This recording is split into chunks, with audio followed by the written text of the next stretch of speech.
अब नारा लगा दे भोलेनाथ रहेंगे साथ। बोल बम का अब नारा लगा दे भोलेनाथ रहेंगे साथ।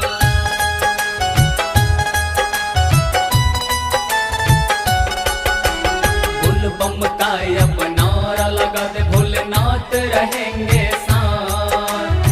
बोल बम का अब नारा लगा दे भोलेनाथ रहेंगे साथ। कलयुग के जितने मानो हो,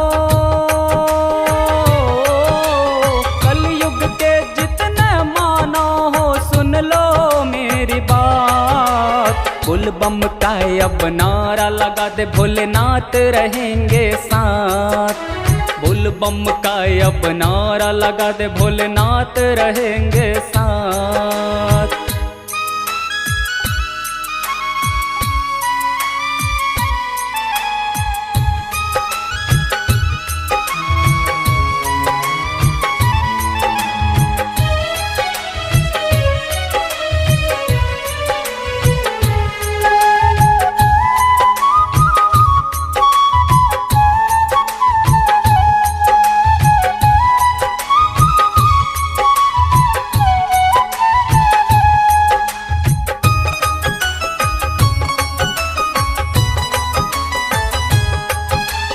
तेरे दर पर जो कोई जाता खाली हाथ न आता है।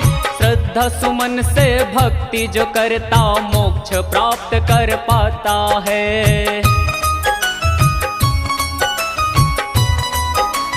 हो हे शंकर भोलेनाथ प्रभु जो मृत्युंजय कहलाता है। तेरी महिमा को परमेश्वर गौतम सीधर गाता है।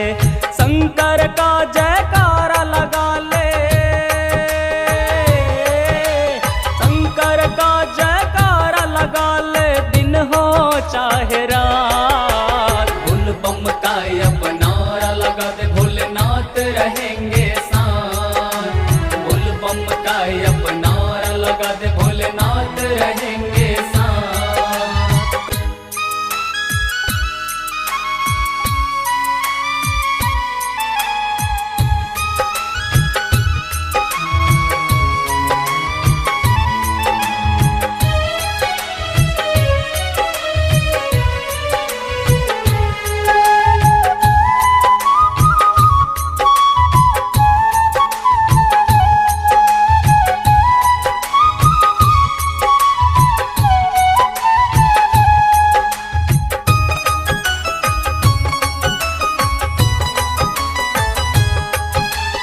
सावन का ये महीना भोले तेरे दरस जो जाता है।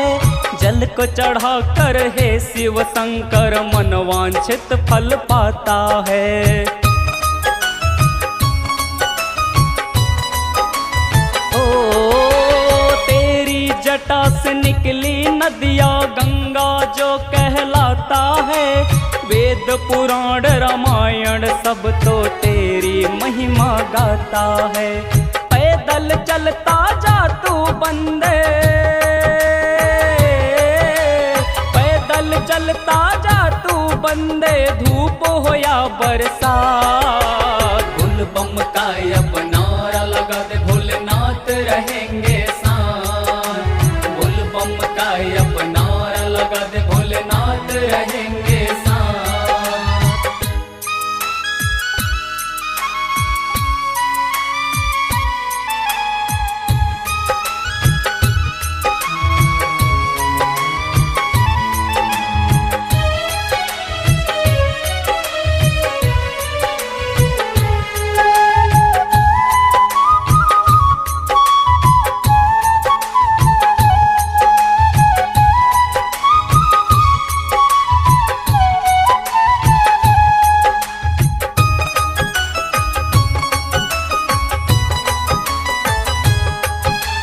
जीवन तो कुछ पल है भैया, मौत तो एक वरदान है।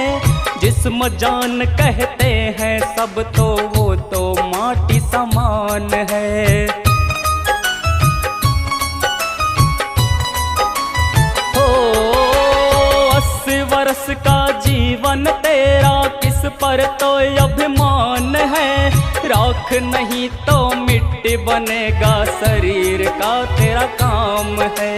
नारा तो जी भर के लगा ले, नारा तो जी भर के लगा ले, जोड़ के दोनों हाथ। बोल बम का अब नारा लगा दे, भोलेनाथ रहेंगे साथ।